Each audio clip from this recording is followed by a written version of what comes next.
Halo sahabat kreator, jumpa lagi bersama saya di channel Fairis Creator. Dalam jumpa kita kali ini, saya akan mengulas alur cerita film yang berjudul Right to Race.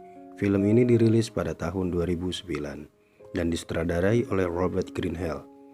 Sebelum kita masuk ke alur ceritanya, silakan dukung channel ini dengan menekan tombol subscribe dan bunyikan notifikasinya agar para sahabat tidak ketinggalan video kami yang terbaru. Tidak berlama-lama, mari kita simak cuplikan film serta alur ceritanya. Selamat menyaksikan. Right to Race menceritakan sosok pria psikopat bernama Kromskull. Pihaknya mengejar seorang wanita bernama Princess. Sebelumnya, Kromskull sendiri sempat bersama Princess di salah satu kamar. Di saat Princess hendak memulai aksinya sebagai pelacur profesional, ia melihat sebuah kamera. Lalu Princess mendekatinya dan berlaga di depan kamera tersebut. Namun tiba-tiba Kromskull memukul kepala Princess sampai ia tak sadarkan diri. Singkat cerita, Princess yang tersadar ia sudah berada di dalam peti mati. Lalu ia berusaha untuk keluar. Alhasil peti mati tersebut terjatuh dan Princess pun berhasil keluar. Kemudian ia mencari jalan keluar dari rumah tersebut. Namun ia malah masuk ke kamar mayat. Melihat ada sebuah telepon, ia pun langsung menghubungi 911 guna meminta bantuan. Di tengah perbincangan dengan operator, Princess melihat loker yang terbuka. Kemudian ia secara perlahan mendekati lalu melihat mayat tersebut. Setelah itu, ketika ia ingin melanjutkan pembicaraan dengan operator, telepon pun terputus. Tanpa sadar, ia memutuskan kabel telepon di saat dirinya melihat mayat tersebut. Kemudian ia dikejutkan dengan adanya gedoran pintu. Saat dilihat, nampak sosok pria bertopeng tengkorak yang dilengkapi kamera di pundaknya. Hal tak lain adalah Kromskull. Kromskull yang berusaha masuk, ia pun terus menggedor pintu itu. Namun usahanya sia-sia, lalu ia pun pergi. Jelang tak lama kepergian Kromskull, terdengar ada suara pria. Pria ini bernama Jones. Jones yang hendak membukakan pintu, tiba-tiba ia diserang Kromskull hingga tewas. Setelah membunuh Jones, Kromskull langsung membukakan pintu kamar mayat tersebut. Princess yang ketakutan kemudian menyerang Kromskull dengan melukai matanya. Princess yang berhasil keluar melarikan diri, ia pun berlari keluar gedung. Di tengah perjalanan, ada sebuah kendaraan yang menghampirinya, lalu menawarkan jasa tumpangan. Tak berpikir panjang, Princess langsung menaiki kendaraan tersebut. Pria ini bernama Tasker. Selama di perjalanan, mereka pun berbincang. Tasker yang merasa kasihan melihat kondisi Princess, ia pun membawanya pulang. Setiba di rumah, Tasker pun langsung mengenalkan Princess kepada istrinya yang bernama Cindy. Mereka pun mulai berbincang. Setelah itu, Princess langsung membersihkan dirinya di kamar mandi. Di saat Princess membasuhi kepalanya, ia pun menjerit kesakitan. Ternyata ada luka di kepalanya dampak dari serangan Kromskull.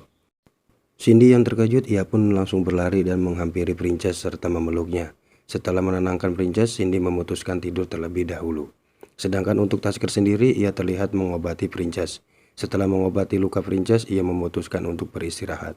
Namun, pintu kamar Cindy tak bisa dibuka. Lalu Tasker berusaha membukanya dengan mendobrak pintu itu. Setelah terbuka, Tasker melihat setengah badan Cindy sudah berada di luar jendela kamar. Saat ia melihat keluar dari jendela, nampak Kromskull yang sedang mengancam Cindy. Tasker yang berusaha menyelamatkan Cindy, ia pun berlari keluar dan bernegosiasi. Namun usahanya sia-sia, kepala Cindy pun ditusuk oleh Kromskull. Lalu Princess mengajak Tasker pergi. Kromskull yang terus mengejar, Tasker pun memberikan perlawanan dengan menusukkan sesuatu ke pundaknya. Jelang tak lama kita diperlihatkan dengan kedatangan Johnny beserta teman wanitanya. Alhasil nasib mereka serupa dengan Cindy. Johnny beserta teman wanitanya harus tewas secara mengenaskan di tangan Kromskull. Scene pun kembali ke Tasker dan Princess. Setiba di rumah Stephen, mereka langsung bercerita apa yang telah terjadi. Kemudian Stephen menggunakan komputernya mengirimkan email untuk meminta bantuan. Selain itu, Stephen juga mencari informasi tentang Kromskull. Setelah informasi didapat, ternyata Kromskull seorang pembunuh berantai. Selain itu, Kromskull selalu mendokumentasikan aksinya dengan memasang kamera di pundaknya. Kemudian ketiganya memutuskan pergi ke kantor polisi. Setiba di kantor polisi, situasi tampak sepi, dan tiba-tiba mereka kembali dikejutkan dengan tewasnya sheriff dan satu orang tahanan. Di saat ketiganya hendak keluar, Princess kembali diselamatkan oleh Tasker dari serangan Kromskull, dan mereka pun kembali lolos. Di tengah perjalanan, Princess melihat rumah duka, yang dimana ia sempat disekap di dalam peti mati. Kemudian Princess meminta Stephen untuk berhenti. Lalu Princess memasuki rumah duka tersebut. Tasker yang mengkhawatirkan keselamatan Princess, ia pun menyusulnya. Sedangkan untuk Stephen sendiri, ia memutuskan untuk berjaga di dalam mobil. Saat berada di rumah duka, Princess melihat lantai tersebut berceceran darah. Kemudian ia mengeceknya, namun tak ada yang ditemukan. Kemudian ia memutuskan untuk mengobati Princess terlebih dahulu. Scene pun beralih ke Stephen. Stephen yang berada di dalam mobil, ia terus memantau situasi keadaan. Namun di saat ia melihat ke belakang, ia melihat sosok pria yang menyerupai ayahnya. Dan tiba-tiba, You're dead! Please don't scare me like that, Mommy, please. disangka kondisi rumah tersebut sudah aman, mereka pun memutuskan untuk beristirahat sejenak. Setelah mereka memulihkan tenaga, Tasker pun meninggalkan Princess dan Stephen di rumah duka. Tasker yang kembali ke rumahnya, ia terlihat sangat kesal atas kejadian yang menimpa Cindy. Scene pun kembali ke Princess dan Stephen. Terlihat mereka sedang bersembunyi dan mengamati kedatangan Chrome School. Di saat mereka bersembunyi, mereka melihat Chrome School sedang menaruh cairan lem ke topeng tengkoraknya. Ternyata Chrome School selalu menggunakan cairan lem untuk menjaga topengnya agar tidak lepas dari wajahnya. Setelah memakai topeng tengkoraknya, Chrome School membalikan badannya ke belakang dan melihat Princess. Lalu Chrome School mengejarnya. Stephen yang berusaha mengalihkan perhatian, namun usahanya sia-sia. Chrome School tetap mengejar Princess. Princess pun berlari ke sebuah gudang. Setiba di dalam, ia melihat banyak sekali peti mati. Kemudian ia bersembunyi di balik salah satu peti mati yang berada di dalam gudang tersebut. Di saat ia bersembunyi, ia melihat jasad wanita yang tidak mengenakan pakaian. Lalu tiba-tiba, Princess yang hendak menolong wanita tersebut, Chrome School pun datang. Princess yang tidak mau menjadi korban selanjutnya, ia pun pergi.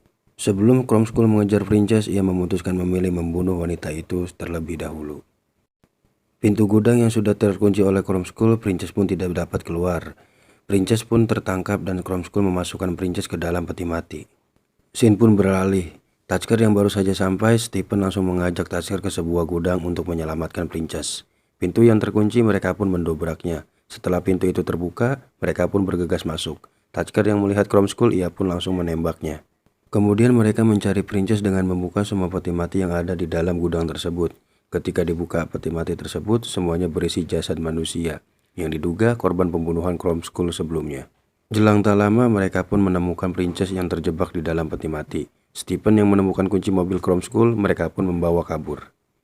Di tengah perjalanan, mereka menemukan handphone milik Chrome School dan mencoba menghubungi 911. Namun handphone tersebut terkunci. Lalu Stephen yang mencari sesuatu, ia membuka bagasi mobil. Alhasil, ia malah menemukan jasad ayahnya. Kemudian Stephen dan Tasker mengeluarkan jasad tersebut dan memasukkan jasad itu ke salah satu rumah kosong yang berada di lokasi. Di saat Stephen dan Tasker berada di dalam rumah, Princess meninggalkan mereka. Lalu Stephen dan Tasker pun memutuskan berjalan kaki. Chrome School yang mengetahui mobilnya di bawah, ia pun memprogram mobil miliknya dengan menggunakan handphone tersebut. Alhasil, Princess tidak bisa keluar dari mobil tersebut.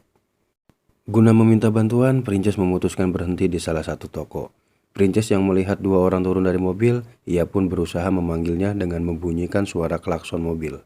Dua pria ini bernama Tommy dan Anthony. Meski mereka mendengar suara klakson tersebut, mereka tidak meresponnya. Tak lama kemudian, Chrome School datang dan menyerang Princess. Namun Princess tidak dibunuhnya, melainkan Chrome School menyuruh Princess membeli sesuatu ke toko itu. Setiba di dalam toko, Princess yang hendak membayar, ia menunjukkan handphone miliknya yang bertulisan bahwa dirinya dalam bahaya. Lalu petugas toko tersebut mengeluarkan shotgun miliknya. Saat di luar toko, ia menantang Chrome School. Dengan santai, Chrome School berjalan lalu menyerang kasir tersebut. Dan tiba-tiba, atas kejadian tersebut, Anthony langsung pergi ke belakang untuk mengunci pintu. Namun naas, saat hendak mengunci pintu, Chrome School menyerang dan memenggal kepala Anthony. Di tengah ketegangan, Stephen dan Tasker sampai di toko tersebut. Lalu Tommy membukakan pintunya. Kemudian mereka pun mulai berbincang dan berdebat. Tommy yang baru sadar Anthony tak kunjung kembali, ia pun mengecek ke belakang. Alhasil, Tommy hanya melihat lantai yang sudah berceceran darah. Kemudian Tommy menceritakan hal tersebut kepada Stephen dan Tasker. Stephen yang mempunyai rencana, ia keluar dan mengambil koper milik Chrome School. Setelah itu, Stephen mengganti cairan lem tersebut dengan bahan kimia yang bisa menghancurkan wajah Chrome School. Di tengah perbincangan mereka, tiba-tiba lampu toko mati. Di saat Stephen yang hendak mengecek ke belakang, ia diserang oleh Kromskul. Kemudian, Kromskul menyuntikkan inflator ban ke telinga Stephen, sehingga wajah Stephen meledak. Serangan Kromskul pun tak berhenti di situ. Kemudian, ia kembali menyerang, namun Tasker menghadangnya. Alhasil, Tasker pun tewas. Sedangkan untuk Princess sendiri, ia pun memutuskan masuk ke dalam lemari es guna menyelamatkan dirinya. Kromskul yang berusaha menyerang Princess, namun gagal. Ia pun malah mengejeknya dengan cara memberikan kameranya.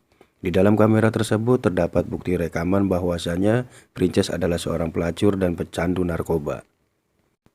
Setelah menonton video itu, kamera milik Kromskul dihancurkan Princess. Kromskul yang murka, ia pun kembali menyerang Princess.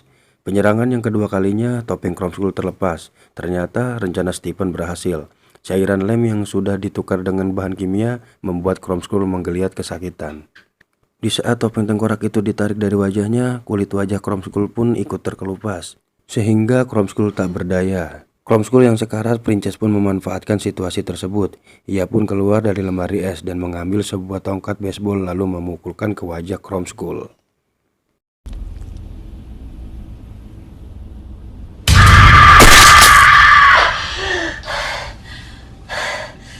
Setelah itu, Princess keluar dari toko tersebut dan menemui Tommy di mobilnya. Jelang tak lama, polisi pun datang dan film pun berakhir.